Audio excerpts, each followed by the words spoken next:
ओनो study YouTube channel पर आप सभी का स्वागत है।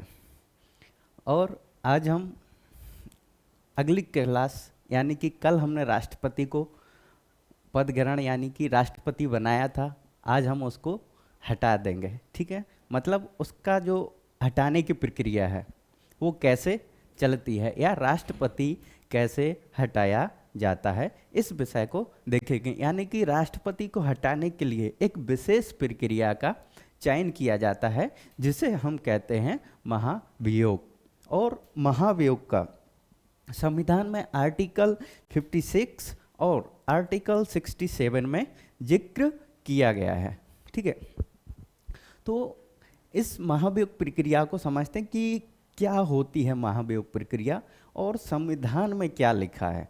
कल हमने राष्ट्रपति का चुनाव देखा था और उसमें देखा था कि कैसे कोटा निर्धारित होता है और एकल संक्रमणीय हतमस्ता जो प्रणाली होती है उसके तहत उसको चुना जाता है। ठीक है, तो आज हम राष्ट्रपति को महाभियोग की प्रक्रिया देखते हैं। तो क्या देख रहे हैं, आज हम देख रहे हैं महाभियोग, इम्पीचमेंट। ठीक है, कल हमने थोड़ा सा इसका जिक्र किया था, आज हम इसको समझते हैं कि इम्पीचमेंट में कौन कौन भाग लेते हैं और कौन कौन नहीं लेते हैं। ठीक है, इस विषय को देखेंगे और इससे संबंधित चर्चाओं को देखेंगे।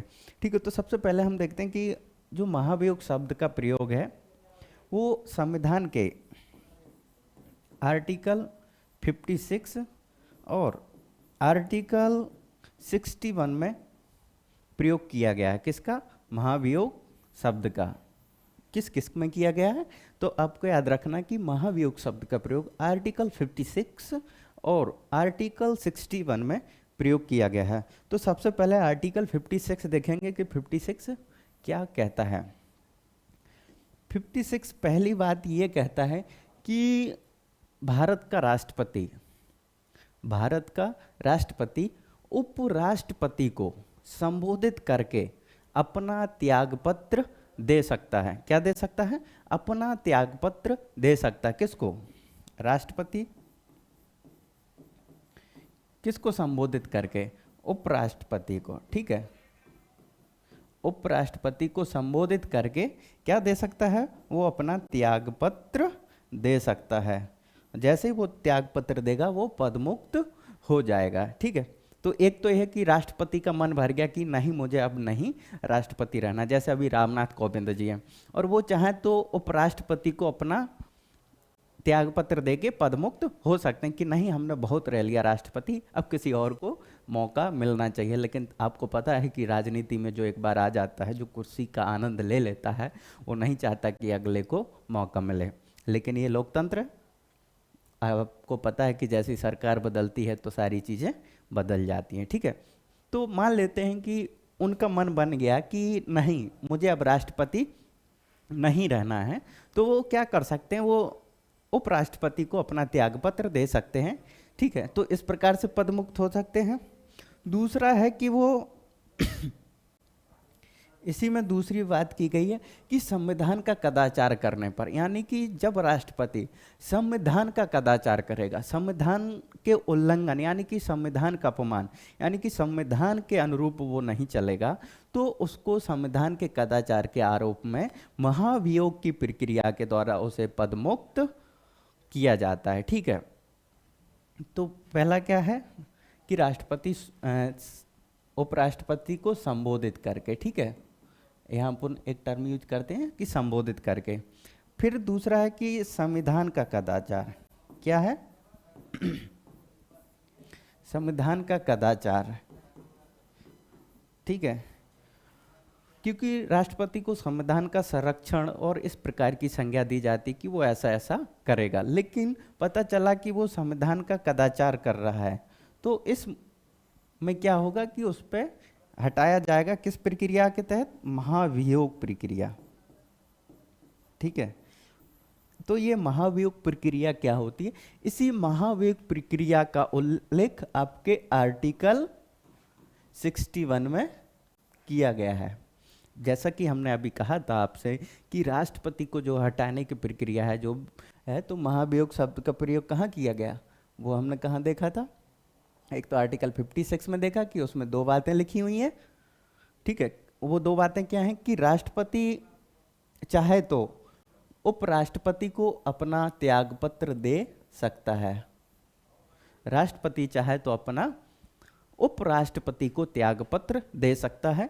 और दूसरी जो कंडीशन उसमें लिखी है कि अगर राष्ट्रपति संविधान का कदाचार करता है तो उसको महाभियोग की प्रक्रिया के द्वारा पदमुक्त किया जाता है।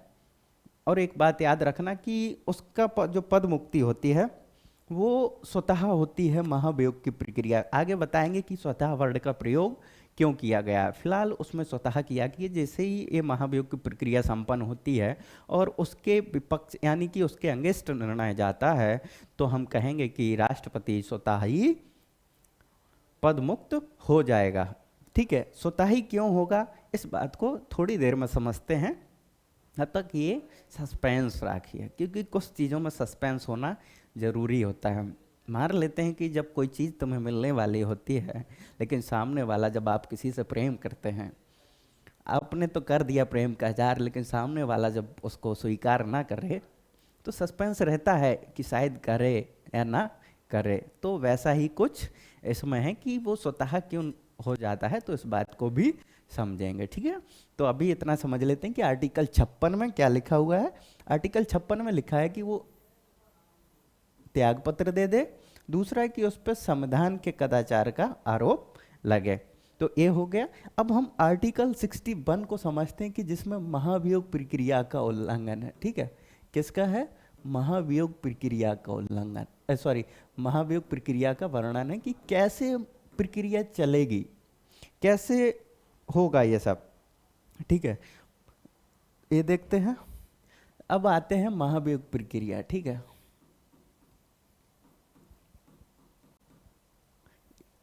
इम्पीचमेंट, ठीक है, क्या बोलते हैं, इम्पीचमेंट, ठीक है। तो इम्पीचमेंट का मतलब होता है कि संविधान का उल्लंघन करना, संविधान का उल्लंघन करना। अगर इसको हम क्या बोलते हैं, इसको महाभियोग को अगर हम सरल शब्दों में समझना चाहें तो हम कहेंगे कि इसका सीधा सा मतलब है कि संविधान का उल्लंघन किया जाना, राष्ट्रपति के द्वारा संविधान का उल्लंघन। उल्लंघन का मतलब है कि राष्ट्रपति संविधान के अनुरूप कार्य नहीं कर रहा है, जो संविधान में नियम और कानून है उनका सम्मान नहीं कर रहा है, ठीक है। तो ये सिंपल सा, दस आपसे कोई पूछे कि महाभियोग का क्या मतलब होता है, इम्पीचमेंट का क्या मतलब होता है, तो आप उसे आराम से बैठा के, शांति से बैठा के और कहेंगे कि महोदय, अगर सरल शब्दों में महाभियोग को कहें तो वो होता है संविधान का उल्लंघन करना, ठीक है। अब उसको तुम बोलो कि इसकी संविधान का कदाचार, तो सामान्य व्यक्ति नहीं समझ पाएगा कि कदाचार क्या होता है। कदाचार से मतलब है कि किसी चीज़ यानी कि संविधान का उल्लंघन करना, ठीक है। सामान्य शब्दों में हम इसका यही अर्थ बताएंगे, ठीक है। अब देखते हैं कि क्या होता है। अब अगर राष्ट्रपति को हटाना है तो हम जानते हैं कि संसद में 2 सदन होते हैं। कितने सदन होते हैं, 2 सदन होते हैं, ठीक है। संसद में 2 सदन होते, कौन कौन से हैं आपको पता है, एक राज्यसभा होता है और एक लोकसभा होता है, ठीक है। कौन कौन से होते हैं, एक लोकसभा और एक राज्यसभा। जब राष्ट्रपति को हटाने का कोई प्रस्ताव आएगा तो वो संसद के किसी भी सदन में आ सकता है। आर्टिकल 61 क्या कहता है कि संसद होती है, ठीक है, उसके 2 कौन होते हैं, उसके 2 होते हैं, एक होती है राज्यसभा, एक होती है लोकसभा, ठीक है। अगर राष्ट्रपति को हटाने का प्रस्ताव संसद के किसी भी सदन में प्रारंभ किया जा सकता है, या इसमें भी किया जा सकता है और इसमें भी, यानी कि राज्यसभा में भी और लोकसभा में भी, ठीक है। राज्यसभा और लोकसभा में उस प्रस्ताव को लाया जा सकता है। तो पहला क्या है कि संसद के किसी सदन में, संसद के किसी भी सदन में महाभियोग का प्रस्ताव लाया जा सकता है। ठीक है, अब आया, मान लेते हैं कि ये लोकसभा में आया। ठीक है, किस में आया? मान लेते हैं कि ये लोकसभा में महाभियोग का प्रस्ताव आया। तो जब ये प्रस्ताव आएगा, जो भी सदन इसको लाएगा, तो दो शर्तें होंगी। क्या होंगी? दो शर्तें। क्या होगी? दो शर्तें। तो वो दो शर्तें क्या हैं? पहली शर्त है कि जो सदन के कुल सदस्य हैं, सदन की कुल सदस्य संख्या के, ठीक है, 3/4 3/4 का हस्ताक्षर होना चाहिए। ठीक है, एक मिनट इसको कंफर्म कर लेते हैं, क्योंकि ये 1/4 सदस्य संख्या होना चाहिए, सॉरी। तो क्या है कि सदन की कुल सदस्य संख्या का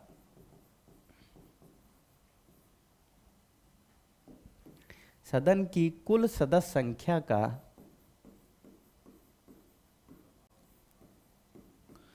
कुल सदस्य संख्या का 1/4 सदस्यों का हस्ताक्षर होना चाहिए। पहली शर्त क्या है कि जिस भी सदन में प्रस्ताव लाया जा रहा है, चाहे वो लोकसभा हो चाहे वो राज्यसभा हो, जिस भी सदन में इस प्रस्ताव को लाया जाएगा, तो सबसे पहली शर्त क्या है? पहली शर्त को हमने देखा कि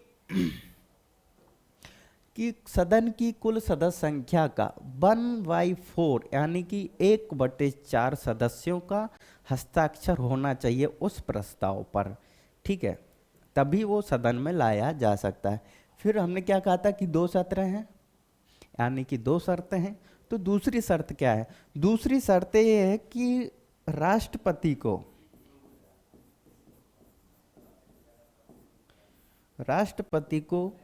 14 दिन का नोटिस,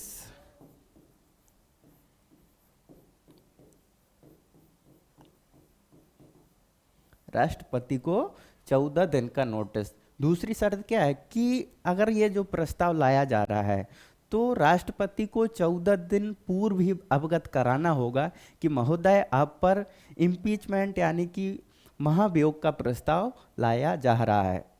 वो इसलिए बताया जाता है ताकि वो अपने पक्ष में किसी को या स्वयं पक्ष रख सके संसद के सामने। ठीक है, तो कितने दिन के?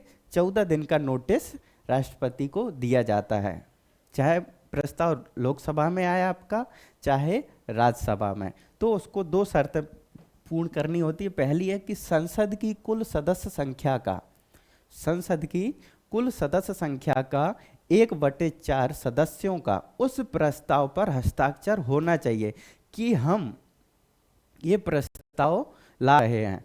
अभी प्रस्ताव पास नहीं हुआ है, सिर्फ ला रहे हैं।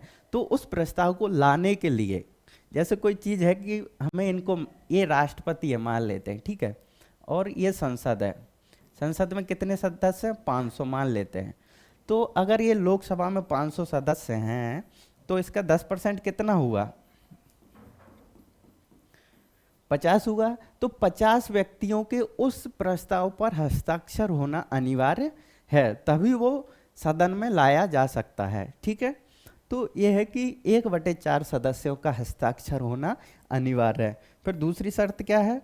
दूसरी शर्त यह है कि जब आप प्रस्ताव लाओ, उससे 14 दिन पूर्व राष्ट्रपति को नोटिस देना होता है। ठीक है, उसको अवगत कराना होता है कि महोदय, हम आपके विरुद्ध महाभियोग प्रस्ताव ला रहे हैं, आप पर संविधान के कदाचार का आरोप है। ठीक है, तो इस प्रकार से हम देखते हैं कि कैसे प्रस्ताव संसद में आता है। ठीक है, अब क्या होता है कि प्रस्ताव जब संसद में आता है, ठीक है, 14 दिन का नोटिस राष्ट्रपति जी को भेज दिया जाता है और उस प्रस्ताव पर 1/4 मेंबर साइन कर देते हैं सदन के, जिस भी सदन में उसको लाया गया। ठीक है, जैसे ही वो साइन करेंगे तो उस प्रस्ताव को क्या होता है कि जिस सदन में प्रस्ताव आया है उसमें भेजा साइन के लिए भेजा जाता है। यानी कि सदन में रखा जाता है, तो जिस भी सदन में लाएगा, ठीक, तो उसमें क्या होगा कि कुल सदस्य संख्या के विशेष बहुमत, यानी कि विशेष बहुमत में आप देखेंगे तो 2/3 बहुमत से पारित होना चाहिए। क्या है कि सदन के, क्या है कि सदन के कुल सदस्य संख्या के, कुल सदस्य संख्या के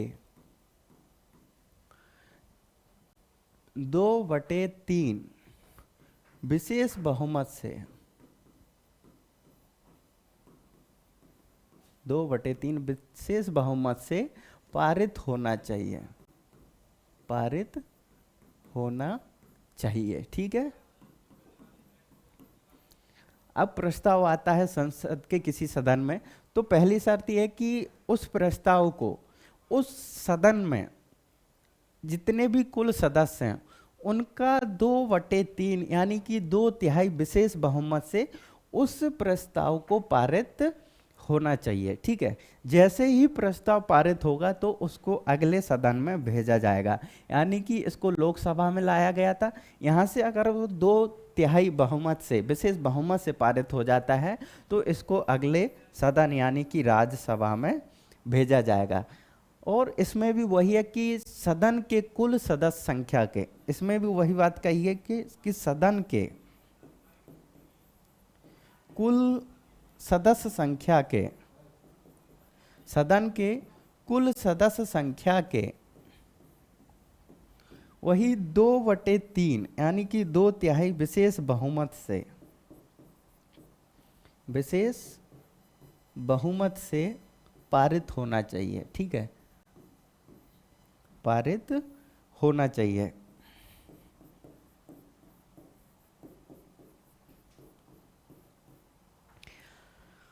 अब मान लेते हैं कि सदन में कोई राष्ट्रपति को हटाने का जो महाभियोग का प्रस्ताव है वो लोकसभा में आया। ठीक है, कहाँ आया? लोकसभा में। लोकसभा में इस प्रस्ताव को 2/3 बहुमत से पारित होना चाहिए। लोकसभा में मान लेते हैं कि कितने सदस्य हैं? 500। ठीक है, तो इसका 2/3 निकालेंगे कि कितना होगा। ठीक है, उतने मेंबर उसको साइन करने चाहिए कुल सदस्य संख्या के। ठीक है, और वही होगा जब यहाँ से पारित हो जाएगा तो वो अगले सदन में जाएगा, और अगले सदन में भी इस प्रस्ताव को 2/3 विशेष बहुमत से पारित होना चाहिए। अगर इस सदन में भी महाभियोग का प्रस्ताव पास हो जाता है तो अगली बात कही गई कि राष्ट्रपति स्वतः पद मुक्त हो जाएगा। क्या हो जाएगा? राष्ट्रपति स्वतः पद मुक्त हो जाएगा। ये याद रखना कि यहाँ स्वतः वर्ड बहुत महत्वपूर्ण है। ठीक है, उसको कोई हटाएगा नहीं, ये तो सिर्फ पास करेंगे। जैसे ही सदन में, दोनों सदनों में ये पारित हो जाता है तो राष्ट्रपति स्वतः क्या होगा? स्वतः ही वो पद मुक्त हो जाएगा। स्वतः क्यों हो जाएगा? क्योंकि जब हमने राष्ट्रपति को पढ़ा था तो उसमें लिखा था कि वह भारत का प्रथम नागरिक है। प्रथम नागरिक का मतलब भी बताया था कि उसके कुछ प्रोटोकॉल हैं। ठीक है, तो वो सबसे बड़ा होता है, इसलिए उसे कोई नहीं हटा सकता, इसलिए वो स्वतः पदमुक्त हो जाता है। और वो भारत के सभी संवैधानिक पदाधिकारियों और प्रधानमंत्री तक की भी नियुक्ति करता है। ठीक है, तो इस कारण से राष्ट्रपति स्वतः पदमुक्त हो जाता। उसके पद की गरिमा को देखते हुए ये शब्द प्रयोग किया गया है कि स्वतः पदमुक्त हो जाएगा। ठीक है, ये हो गया। अब देखते हैं कि महाभियोग में कौन कौन सी भाग लेते हैं, क्योंकि हमने देखा था कि राष्ट्रपति का जब निर्वाचक मंडल होता है तो उसमें बहुत सारे लोग वोट डालते हैं कि संसद के दोनों सदनों के। ठीक है, फिर राज्य विधानसभा के निर्वाचित सदस्य। अब प्रश्न उठता है कि महाभियोग में कौन कौन सम्मिलित होगा? तो महाभियोग में होता है संसद के दोनों सदनों के सदस्य। ठीक है, संसद के दोनों सदनों के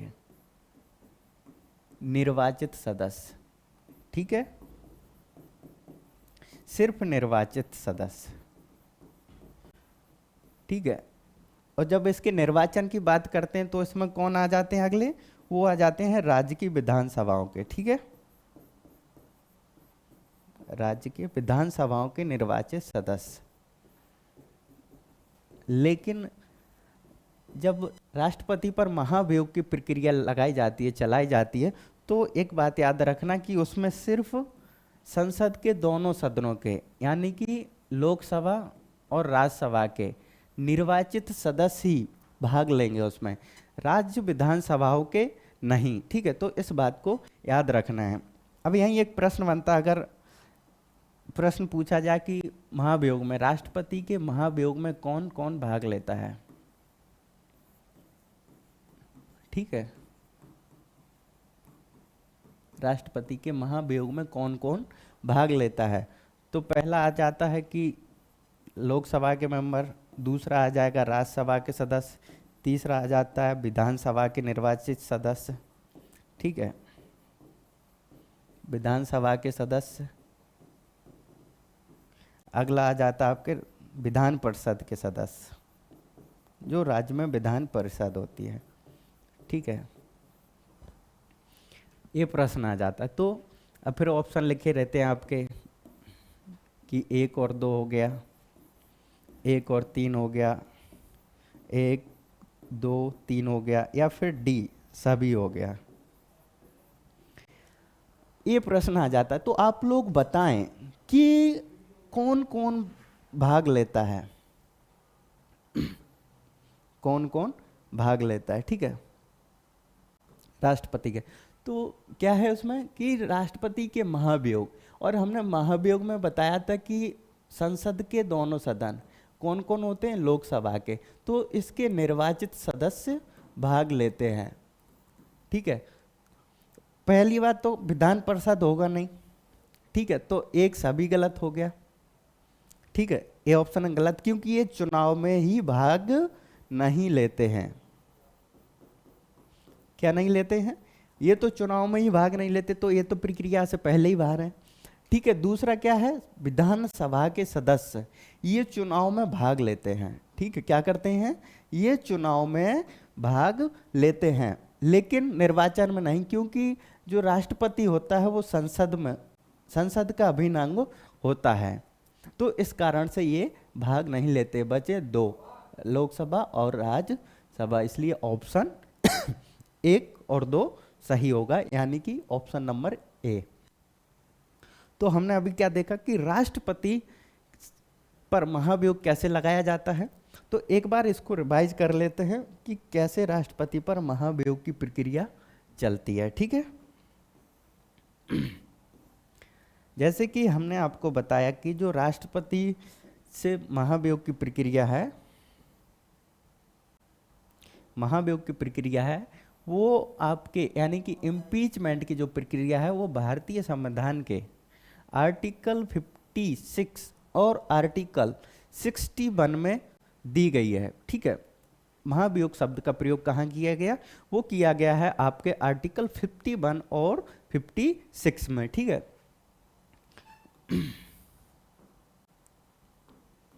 51 और 56 में, 56 आर्टिकल आपका कहता है कि राष्ट्रपति चाहे तो उपराष्ट्रपति को संबोधित करके त्यागपत्र दे सकता है। राष्ट्रपति का, जैसे कि हमने पहले कुछ देर पहले ही बताया था आपको, कि मान लेते हैं कि राष्ट्रपति का मन भर गया कि बहुत रह लिया, अब राष्ट्रपति नहीं रहना, ठीक है, तो वो उपराष्ट्रपति को संबोधित करके क्या कर सकता है, त्यागपत्र दे सकता है, और जैसे ही त्यागपत्र देगा वो पद मुक्त हो जाएगा, ठीक है।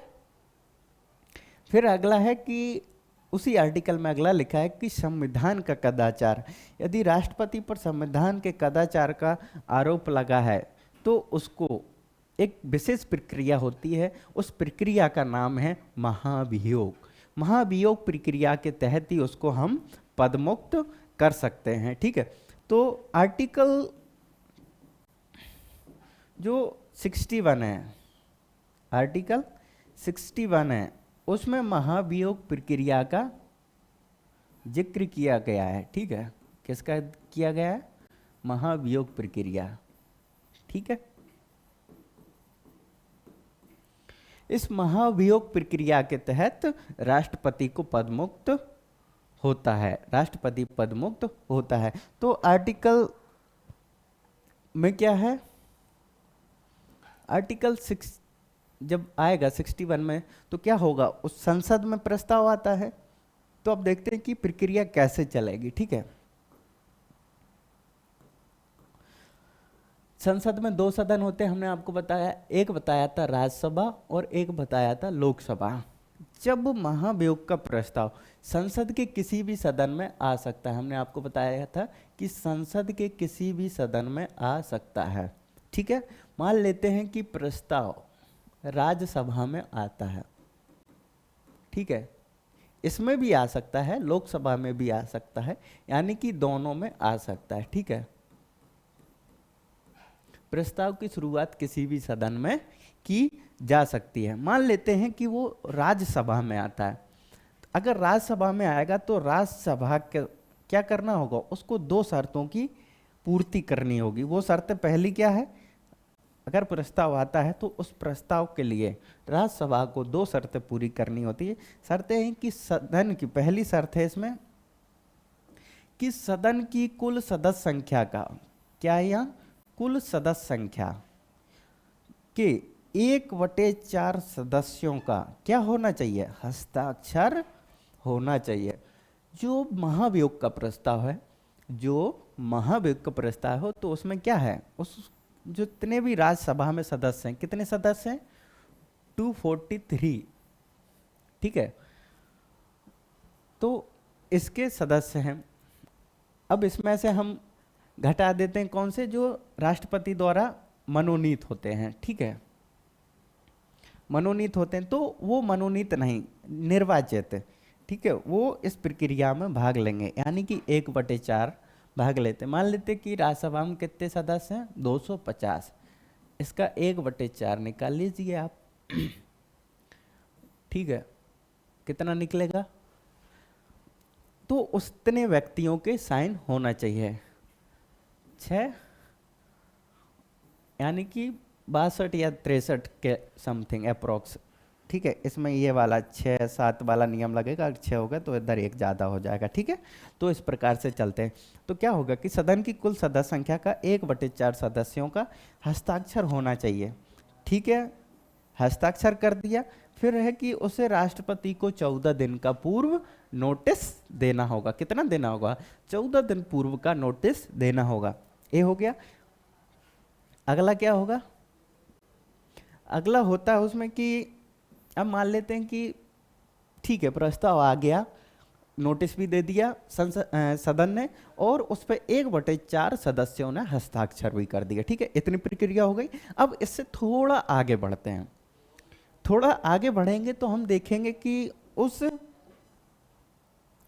प्रस्ताव को जब सदन में लाया जाएगा, जब सदन में लाया जाएगा, ठीक है, यानी कि राज्यसभा में आया था तो उसको राज्यसभा में लाया जाएगा। अब किसके लिए आया जाएगा? अब उसको पारित करना है। तो सदन की इसमें क्या होगा कि कुल सदस्य संख्या का विशेष बहुमत, विशेष बहुमत क्या है? 2/3 के विशेष बहुमत से पारित होना चाहिए। ठीक है, मान लेते हैं कि 500 सदस्य हैं राज्यसभा में। ठीक है, इसका 2/3, ठीक है, कितना होगा? 1003। तो इतने व्यक्तियों का होना जरूरी है, 2/3 व्यक्तियों का होना जरूरी है। ठीक है, जो आधे से ज़्यादा होते हैं, तो इतना होना जरूरी है। ठीक है, अब अगली शर्त है इसमें, मान लो वो राज्यसभा में प्रस्ताव आया और वहाँ से 2/3 यानी कि 2/3 बहुमत से पास हो जाता है, पारित हो जाता है। जब पारित हो जाएगा तो वो विधेयक कहाँ जाएगा? वो विधेयक जाएगा अगले सदन में। ठीक है, कहाँ जाएगा? अगले सदन में। ये सदन कौन सा है? ये है लोकसभा। यहाँ आएगा पारित होके, इसने तो पारित कर दिया, अब यहाँ आएगा। तो यहाँ भी वही बात लिखी है कि सदन के कुल सदस्य संख्या का 2/3 विशेष बहुमत से पारित होना चाहिए। तो जब वो अगले सदन में जाएगा तो उसको भी वहाँ 2/3 विशेष बहुमत से पारित होना चाहिए। ठीक है, अगर राष्ट्रपति का महाभियोग का प्रस्ताव दोनों सदनों में, अब यहाँ बात लिखी है कि दोनों सदनों में, अगर दोनों सदनों में, ठीक है, क्या है, अगर एक समझें तो दोनों सदनों में विशेष बहुमत से, ठीक है, विशेष बहुमत कैसा है? 2/3 वाला से पारित हो जाए तो राष्ट्रपति स्वतः पारित होना चाहिए। ठीक है, जैसे ही पारित होगा राष्ट्रपति स्वतः पदमुक्त हो जाएगा। ठीक है, अब इसको समझ लेते। दूसरे दोनों सदनों में आया, एक से पास होके RS से लेके LS तक आया, यानी कि यहाँ आया, तो यहाँ भी इसको विशेष बहुमत से ही पारित होना पड़ेगा। यहाँ भी इसको विशेष बहुमत से पारित होना पड़ेगा। जैसे ही पारित होगा तो राष्ट्रपति स्वतः पद मुक्त हो जाएगा। ये पद मुक्त स्वतः हो जाएगा। ठीक है, उसको कोई हटाता नहीं है, इस बात को याद रखना है। ठीक है, कि राष्ट्रपति स्वतः पद मुक्त हो जाएगा। एक सेकंड दोस्तों,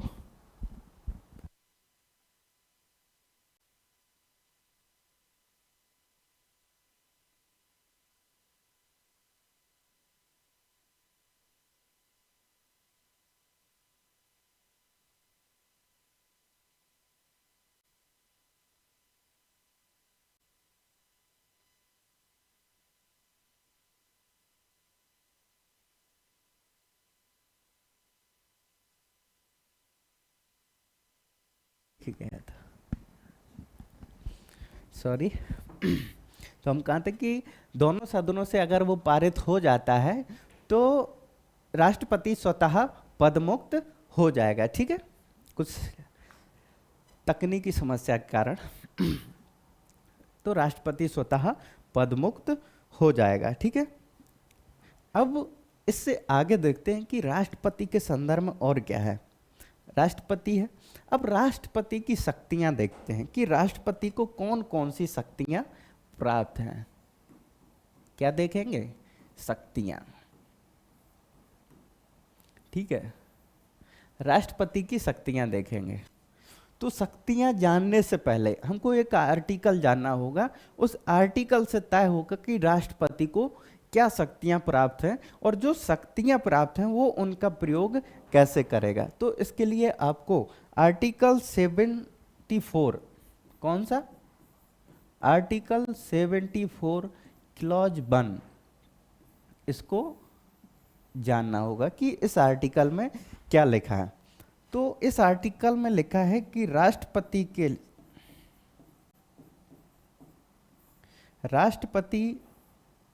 क्या लिखा है कि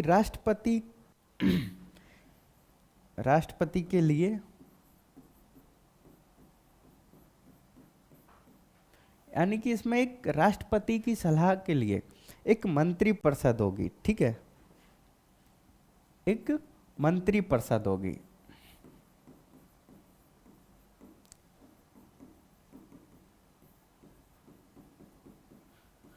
यानी कि इसका मतलब है कि सलाह देने के लिए किसको? राष्ट्रपति को।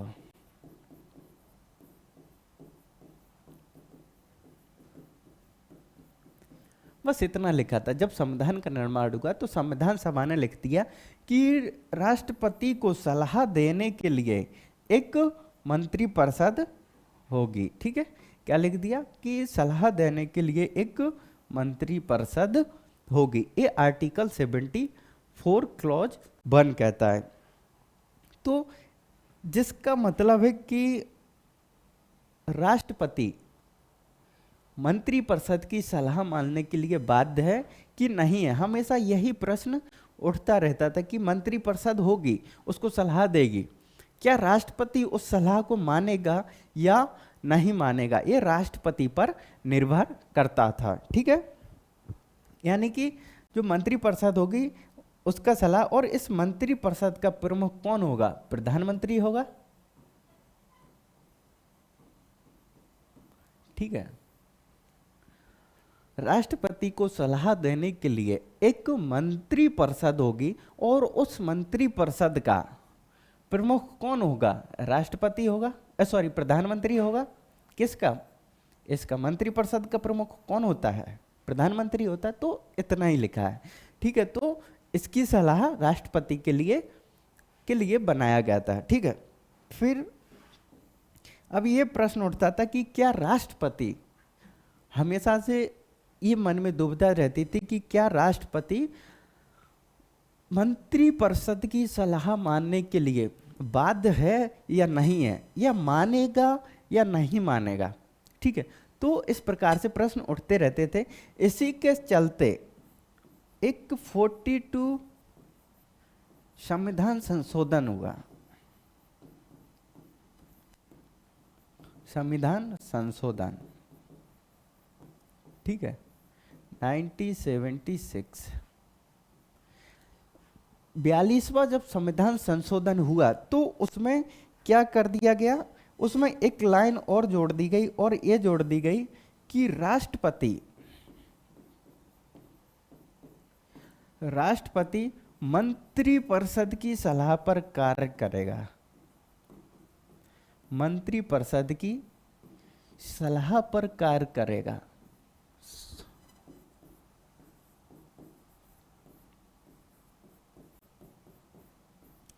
ठीक है, क्या लिखा है कि राष्ट्रपति मंत्रिपरिषद की सलाह पर कार्य करेगा। क्या लिख दिया किसमें, 42 सेकेंड अमेंडमेंट जब हुआ तो उसमें लिख दिया कि राष्ट्रपति मंत्रिपरिषद की सलाह पर काम करेगा। ठीक है, अब मतलब कि करेगा, तो इसमें क्या हो गया कि राष्ट्रपति को बाध्य कर दिया गया।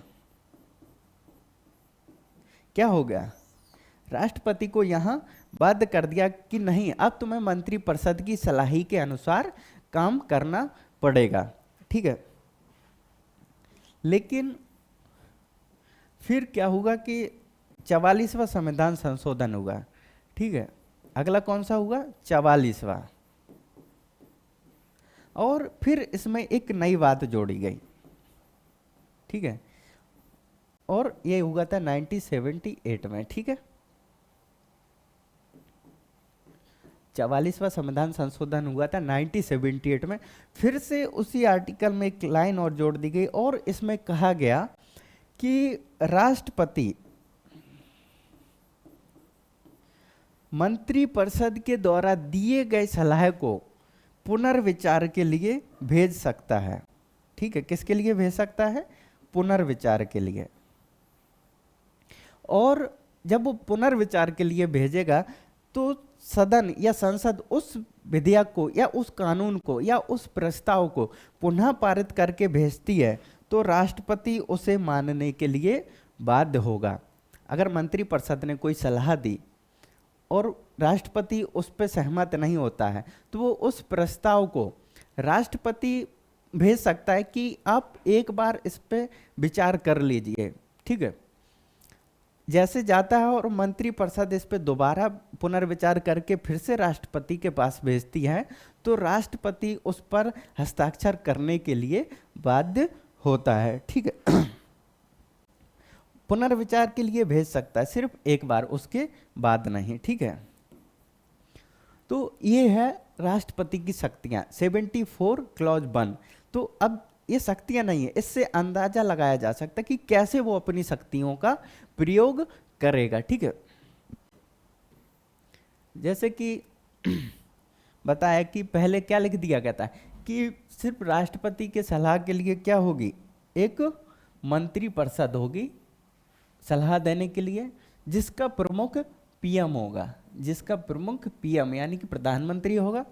फिर 42वां संविधान संशोधन हुआ, और 42वें संविधान संशोधन के माध्यम से उस आर्टिकल में एक नई लाइन जोड़ दी गई, जिसे हम कहते हैं कि राष्ट्रपति मंत्रिपरिषद की सलाह पर कार्य करेगा। ये लाइन जोड़ दी गई कि राष्ट्रपति मंत्रिपरिषद की सलाह पर कार्य करेगा। ठीक है, अब सलाह पर कार्य करेगा तो इसका मतलब है कि पीएम सर्वे सर्वा होता है मंत्रिपरिषद का। तो अब राष्ट्रपति तो मतलब ये हो गया कि रबड़ स्टाम्प हो गया। ठीक है, अब यहां इससे मतलब प्रश्न उठता कि क्या राष्ट्रपति रबड़ स्टाम्प है? तो इस प्रकार से मंत्रिपरिषद की शक्तियां बढ़ गई हैं। ठीक है, फिर इस चीज को कम करने के लिए 44वां संविधान संशोधन हुआ और उसमें एक नया विचार दिया गया, नया कॉन्सेप्ट जोड़ा गया कि राष्ट्रपति मंत्रिपरिषद की सलाह को पुनर्विचार के लिए भेज सकता है एक बार। कितनी बार? सिर्फ एक बार भेज सकता है। ठीक है, अगर वो पुनः पास होकर आ जाती है, पुनः पारित होकर आ जाती है, तो राष्ट्रपति उसको मानने के लिए बाध्य है। तो ये था राष्ट्रपति के शक्तियों से संबंधित आर्टिकल। अब देखते हैं कि राष्ट्रपति को कौन कौन सी शक्तियां प्राप्त हैं। कौन कौन सी शक्तियां प्राप्त हैं। ठीक है, तो हम जानते हैं कि राष्ट्रपति को प्रशासनिक, विधायी और क्षमादान की और इस प्रकार की तमाम शक्तियां प्राप्त हैं। तो सबसे पहले हम देखते हैं कि राष्ट्रपति की प्रशासनिक शक्तियां। ठीक है, कौन सी? प्रशासनिक।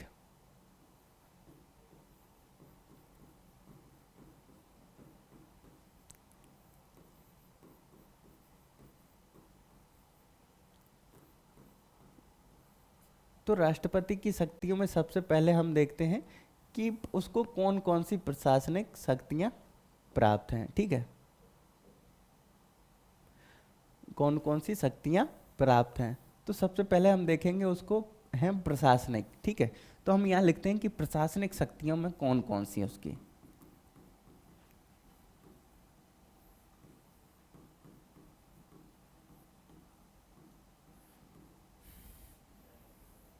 ठीक है, राष्ट्रपति को प्रशासनिक शक्तियां प्राप्त हैं, राष्ट्रपति को विधायी शक्तियां प्राप्त हैं, राष्ट्रपति को अध्यादेश जारी करने की और इस प्रकार की, ये सब विधायी के अंतर्गत आ जाएगा। क्षमादान की भी शक्ति प्राप्त है। तो सबसे पहले देखते हैं कि प्रशासनिक शक्तियों में पहली शक्ति क्या है। ठीक है, तो इसमें लिखा है प्रशासनिक शक्तियों का प्रयोग आर्टिकल 53 में है। किसमें है? आर्टिकल 53 में प्रशासनिक शक्तियां या शक्तियों का प्रयोग किया गया है। ठीक है, तो इसमें जो बात लिखी है वो पहली लिखी है कि राष्ट्रपति सभी प्रशासनिक शक्तियां, क्या लिखी हैं? सभी प्रशासनिक शक्तियां, सभी प्रशासनिक शक्तियां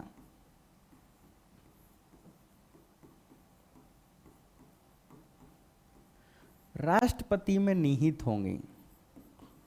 किस में निहित होंगी? वो राष्ट्रपति में निहित होंगी।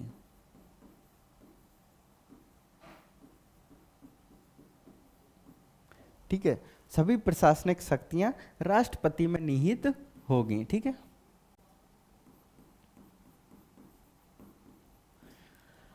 पहला लिखा कि जो प्रशासनिक शक्तियां हैं वो सभी किस में होंगी? वो राष्ट्रपति में निहित होंगी। ठीक है, फिर लिखा है कि सभी प्रशासनिक कार्य राष्ट्रपति के नाम से किए जाएंगे, यानी कि जो शासन है वो राष्ट्रपति के नाम से चलाया जाएगा। क्या लिखा है? भारत का शासन, भारत का शासन किससे? राष्ट्रपति के नाम से चलाया जाएगा। ठीक है, अगली शक्ति है क्या कि जो भारत का शासन है तो वो कैसे चलाया जाएगा? वो राष्ट्रपति के नाम से चलाया जाएगा। कोई भी आदेश जारी होता है तो उस पर राष्ट्रपति के साइन होंगे, हस्ताक्षर होंगे। ठीक है, तो उसमें क्या लिखा है कि राष्ट्रपति के नाम से चलाया जाएगा। फिर अगला क्या है? अगला है वो प्रधानमंत्री की नियुक्ति करेगा।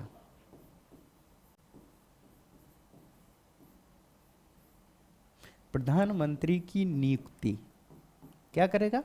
प्रधानमंत्री की नियुक्ति करेगा। ठीक है, ये भी एक प्रशासनिक कार्य है। और प्रधानमंत्री की सलाह पर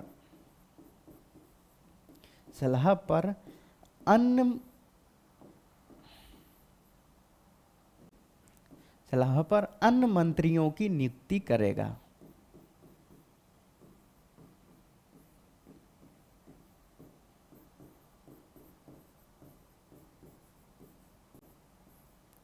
ठीक है, तो तीसरी क्या है कि राष्ट्रपति प्रधानमंत्री की नियुक्ति करेगा। ठीक है, राष्ट्रपति प्रधानमंत्री की नियुक्ति करेगा और जो प्रधानमंत्री बनेगा वो राष्ट्रपति को सलाह देकर अन्य मंत्रियों की नियुक्ति करेगा राष्ट्रपति, लेकिन सलाह कौन देगा? उसको प्रधानमंत्री देगा। ठीक है, अगला है कि सभी संवैधानिक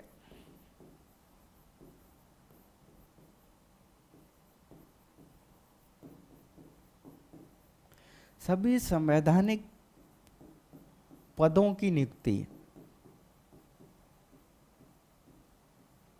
कौन करेगा? राष्ट्रपति करेगा। जैसे कि आईएएस हो गया, तुम्हारा सीएजी हो गया, तुम्हारा चीफ इलेक्शन कमिश्नर हो गया, सीजीआई हो गया, तो इनकी नियुक्ति कौन करेगा? Chief election commission. ठीक है, तो इनकी नियुक्ति कौन करेगा? इनकी नियुक्ति राष्ट्रपति करेगा। ठीक है, और क्या है एक बार लिख लेते हैं फिर समझते हैं। वह सशस्त्र बलों का प्रमुख होगा। वह सशस्त्र बलों का प्रमुख है। ठीक है, सशस्त्र बलों का प्रमुख है। सशस्त्र बल कौन कौन से हैं? जैसे तुम्हारी हो गई एयरफोर्स, ठीक है, नेवी हो गई, ठीक है, नेवी हो गई, और तुम्हारी इस प्रकार की जो सेनाएं होती हैं, ठीक है, आर्मी हो गई। तो इनका प्रमुख कौन होगा? हमारी नेवी इतनी बड़ी है, एयरफोर्स इतना बड़ा है कि दूसरी और सबसे बड़ी सेनाओं में से है, तो वो चीन को हरा सकती है। जैसे उन्होंने 11 मारे, हमने 22 मारे, इतनी बड़ी सेना का वो प्रमुख होता है। यद्यपि उनके अलग अलग प्रमुख होते हैं, लेकिन हेडअप कौन होता है? यही होता है। ठीक है, अगला क्या है? अगला है कि युद्ध व शांति की घोषणा करता है। युद्ध व शांति की घोषणा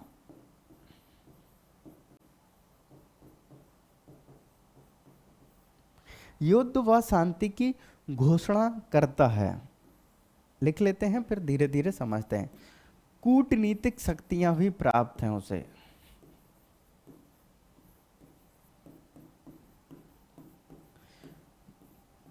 ठीक है, कूटनीतिक शक्तियों का मतलब है कि उसे संधि समझौते उसी के नाम से होंगे। जो अंतर्राष्ट्रीय होते हैं संधि और समझौते राष्ट्रपति के नाम से होंगे। ठीक है, किससे होंगे? राष्ट्रपति के नाम से होंगे। तो एक बार इनको देख लेते हैं कि क्या है।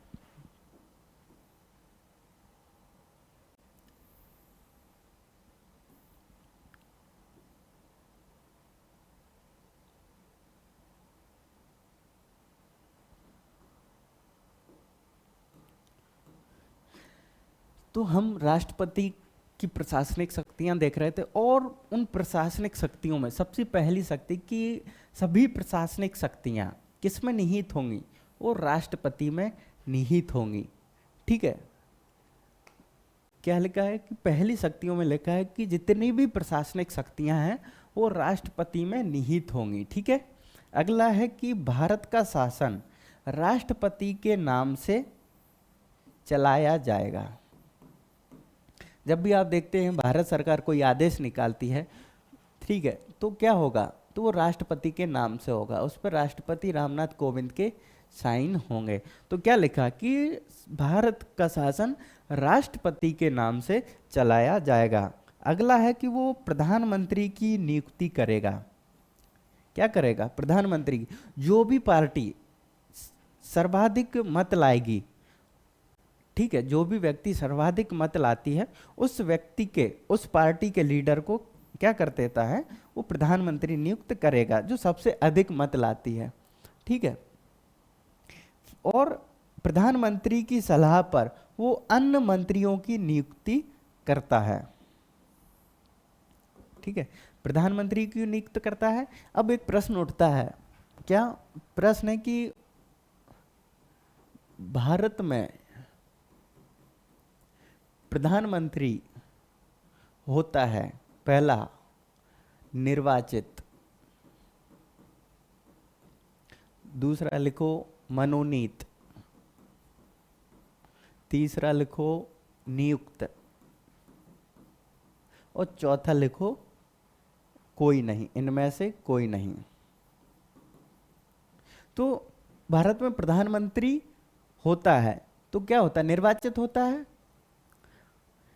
नहीं होता है, ठीक है, क्योंकि उसका निर्वाचन एक सांसद के तौर पर होता है, एक विधायक के तौर पर होता है, यानी कि एक संसद के तौर पर उसका निर्वाचन होता है, तो निर्वाचन नहीं होगा। मनोनीत नहीं, राष्ट्रपति उसको मनोनीत भी नहीं करता है।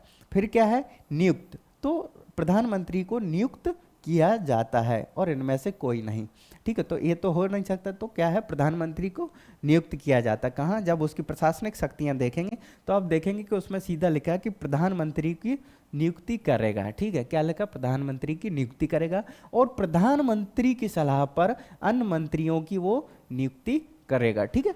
तो ये बात हो गई। अगली बात है इसमें, यानी कि अगली शक्ति है इसमें कि सभी संवैधानिक पदों पर, जितने भी संवैधानिक पद हैं आपके, चाहे सीएजी हो गया, चाहे महान्यायवादी होगा, अटॉर्नी जनरल ऑफ इंडिया हो गया, ठीक है, चाहे तुम्हारा सुप्रीम कोर्ट का सीजीआई हो गया, इलेक्शन कमिश्नर हो गया आपका, और इस प्रकार के जितने भी संवैधानिक पद होते हैं, यूपीएससी का चेयरमैन हो गया, मेंबर हो गए, तो इनकी भी नियुक्ति कौन करता है? वो राष्ट्रपति ही करता है। तो सभी संवैधानिक पदों की नियुक्ति राष्ट्रपति करता है, ठीक है। अगली प्रशासनिक शक्तियों में उनकी कि सशस्त्र बलों का प्रमुख होता है। जितनी भी देश में सेना है, आर्मी है, चाहे वो नेवी हो, चाहे वो एयरफोर्स हो, चाहे वो जो बीएसएफ हो, जिस प्रकार की आर्मी है, चाहे वो एयरफोर्स हो, नेवी हो, और जो भी है, इसका सबका हेड होता है, यानी कि इन सभी का प्रमुख कौन होता है? वो राष्ट्रपति होता है। सेना सशस्त्र बलों का प्रमुख देखा होता है। इसलिए आपने देखा होगा कि 26 जनवरी को राष्ट्रपति सेना जो प्रदर्शन करती है उसको देखता है, ठीक है, वही कमांड करता है। तो इस प्रकार से हम समझ सकते हैं। अगला क्या है कि युद्ध व शांति की घोषणा कर सकता है, ठीक है, और कूटनीतिक शक्तियां भी प्राप्त होती हैं कि मान ले किसी देश के साथ या किसी समूह के साथ अंतरराष्ट्रीय स्तर पर कोई संधि और समझौते हो रहे हैं, तो उनकी भी, उसका भी जो नाम होगा वो होगा राष्ट्रपति के नाम से ही होगा, ठीक है। तो इस प्रकार से हम कह सकते हैं। तो ये शक्तियां हो गई। तो हमने अभी देखा कि राष्ट्रपति की प्रशासनिक शक्तियां। अब अगली शक्तियां देखते हैं कि राष्ट्रपति की विधायी शक्तियां कौन कौन सी हैं, ठीक है। राष्ट्रपति की विधायी शक्तियों को देखते हैं कि विधायी शक्तियों में कौन कौन सी विधायी शक्तियां होती हैं। तो एक बार विधायी शक्तियां देख लेते हैं।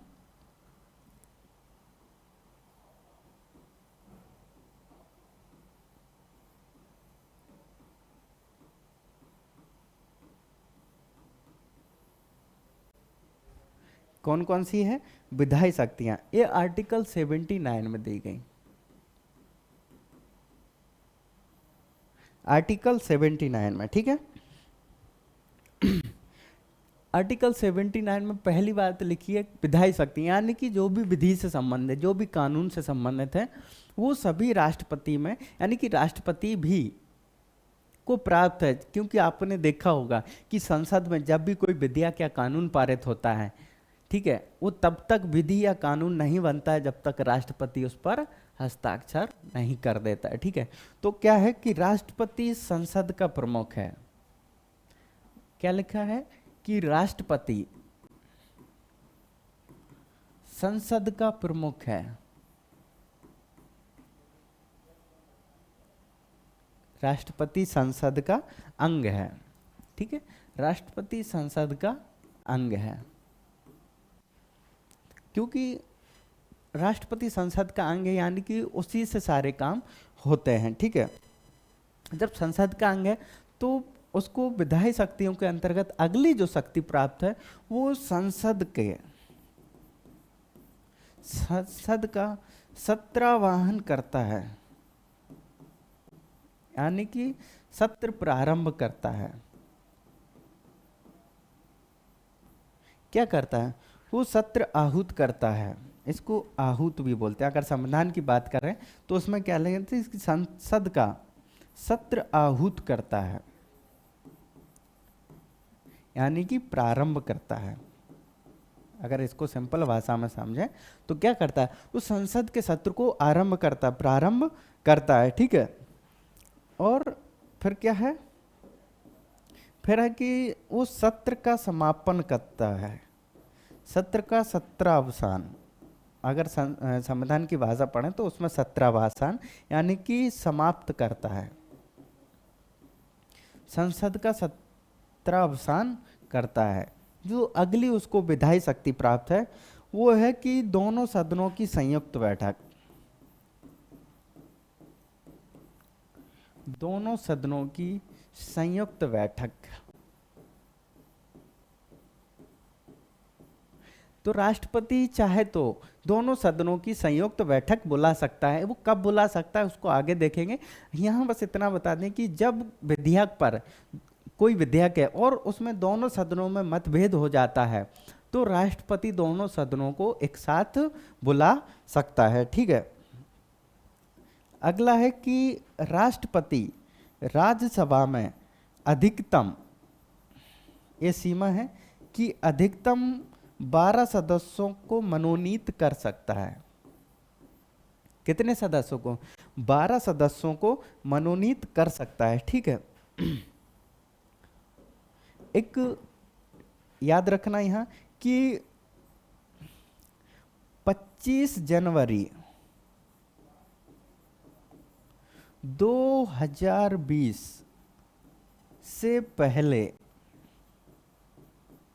राष्ट्रपति 25 जनवरी 2020 से पहले राष्ट्रपति लोकसभा में, किसमें? लोकसभा में 2 एंग्लो इंडियन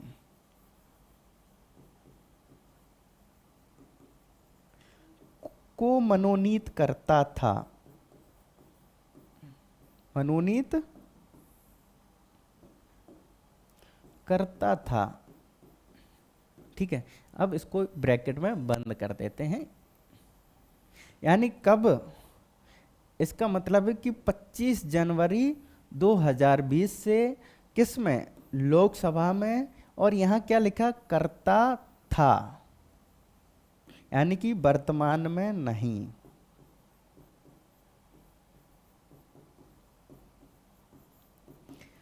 क्या है? तो राष्ट्रपति राज्यसभा में, ठीक है,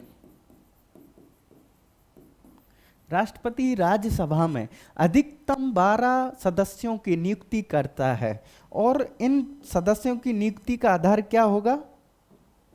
अगर वो इन 12 सदस्यों की नियुक्ति कर रहा है तो इनकी नियुक्ति के आधार होंगे, 3 आधार होते हैं। पहला आधार है कि कला, दूसरा आधार है कि किन आधारों पर? तो पहला हो गया कि कला के आधार पर कर सकता है, फिर साहित्य के आधार पर कर सकता है, और विज्ञान,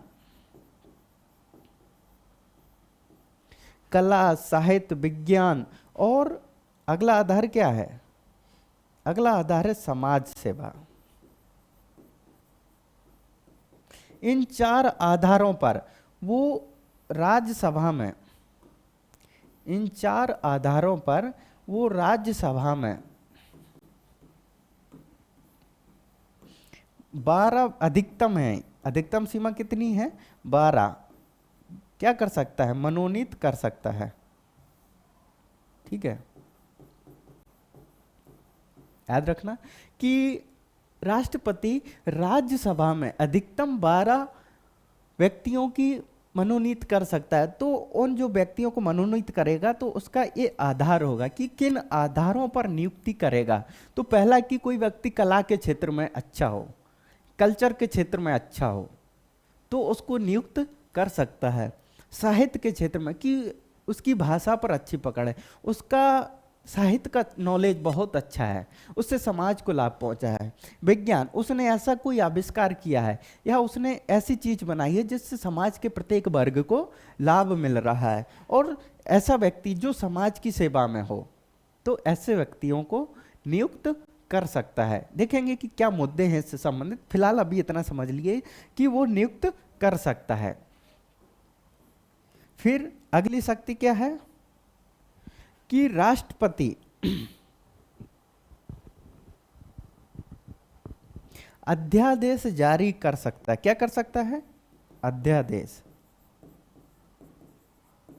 राष्ट्रपति अध्यादेश जारी कर सकता है।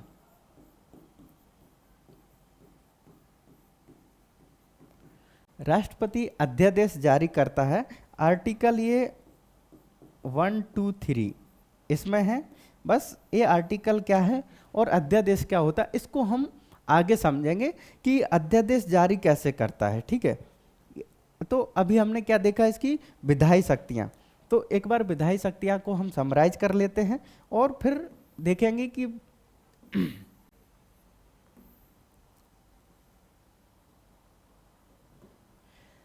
अगर हम विधायी शक्तियों की बात करें तो विधायी शक्तियों में लिखा है कि आर्टिकल 79 में विधायी शक्तियों का, राष्ट्रपति की विधायी शक्तियों का अगर जिक्र किया गया है तो वो आर्टिकल 79 में किया गया है। ठीक है,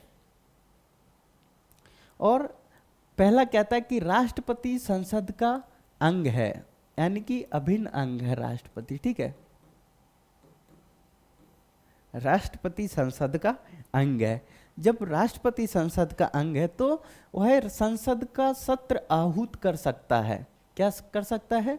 सत्र आहूत कर सकता है। ठीक है, संसद का सत्र आहूत कर सकता है, यानी कि सत्र प्रारंभ कर सकता है। आहूत का मतलब होता है किसी चीज को प्रारंभ करना।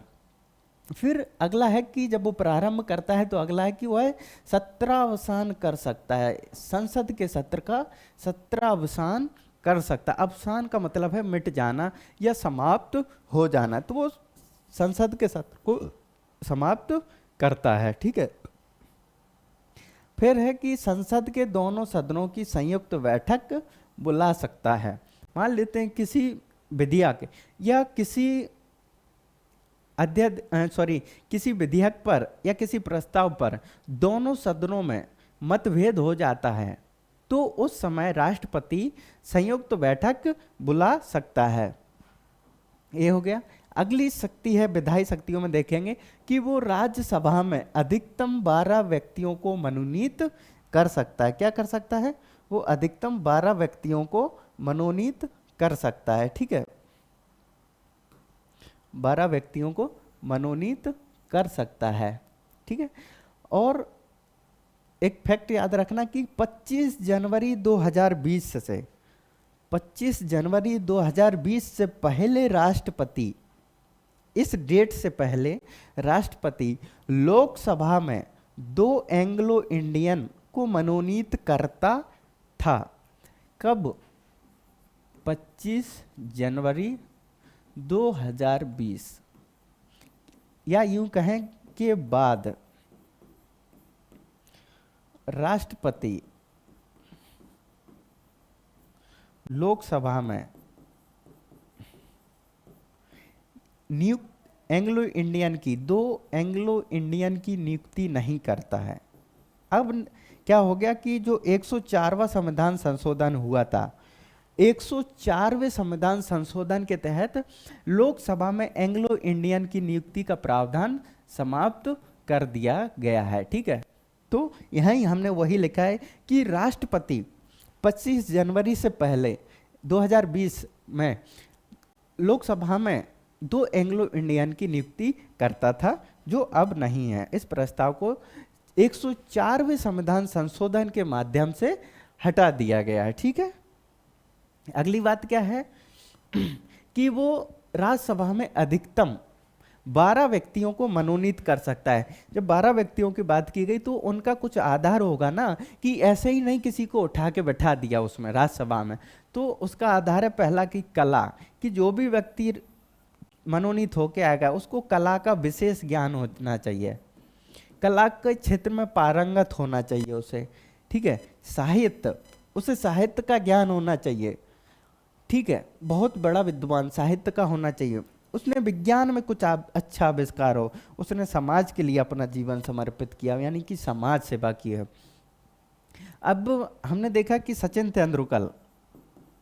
तेंदुलकर हैं, उनको राज्यसभा का सदस्य बना दिया गया।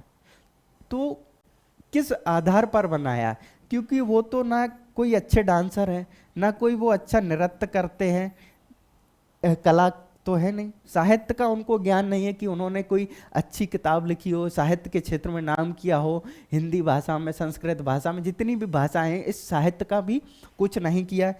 क्या उन्होंने कोई आविष्कार किया है? नहीं किया है। और समाज सेवा, क्या समाज सेवा की उन्होंने? तो सचिन तेंदुलकर को समाज सेवा के तहत नियुक्त किया गया था। तो ये केस और इस प्रकार की समस्याएं सामने आती हैं कि यहाँ ऐसे ही राष्ट्रपति प्रधानमंत्री की सलाह पर कर देता, जो भी, ये राष्ट्रपति के निर्भर करता है, लेकिन वो हमने देखा था कि वो कार्य कैसे करता है। वो कार्य राष्ट्रपति की जो मंत्रिपरिषद होती है उसकी सलाह पर काम करता है। तो उन्होंने कर दिया था उसका। अभी रंजन गोगोई है, तो क्या रंजन गोगोई समाज सेवी है? एक क्या न्याय देना, न्यायालय में काम करना, न्यायाधीश देना, क्या ये कोई समाज सेवा? नहीं, वो तो एक ड्यूटी थी, तुम्हारा कर्तव्य था। ये भी केस गया है, तो उनको भी नियुक्त कर दिया गया। अभी आपने देखा दिल्ली के कोई आरएसएस के मेंबर थे, उनको भी नियुक्त किया गया, तो ये भी केस चला गया। तो इस प्रकार की आती रहती हैं। अगला क्या है कि राष्ट्रपति अध्यादेश जारी कर सकता है। क्या जारी कर सकता है? राष्ट्रपति अध्यादेश जारी कर सकता है। ये अध्यादेश क्या होता है, इससे संबंधित चीज़ों को हम अगली क्लास में देखेंगे, और आज की क्लास हम यहीं समाप्त करते हैं। अभी देखेंगे कि राष्ट्रपति को वीटो की शक्ति है, उस वीटो में देखेंगे कैसी शक्तियाँ, क्षमादान की शक्तियाँ, और राष्ट्रपति से संबंधित कुछ मुद्दों को देखेंगे। आज की क्लास हम यहीं समाप्त करते हैं, और आज की क्लास में हमने राष्ट्रपति की प्रशासनिक, विधायी और महाभियोग प्रक्रिया को देखा। आशा करते हैं कि आपको चीज़ें समझ में आ गई होंगी। तो इस क्लास को हम यहीं समाप्त करते हैं, और अगली क्लास में हम देखेंगे कि इसकी वीटो की शक्तियाँ क्या हैं, ये अध्यादेश क्या होता है, क्या जो संसद के द्वारा जो प्रस्ताव आता है, जो अधिनियम, जो कानून आता है, क्या वो अध्यादेश से अलग होता है, और अध्यादेश कैसे लाया जाता है, इस प्रक्रिया को भी हम अगली क्लास में समझेंगे। तब तक के लिए हम आपसे इजाज़त चाहते हैं। Thank you so much.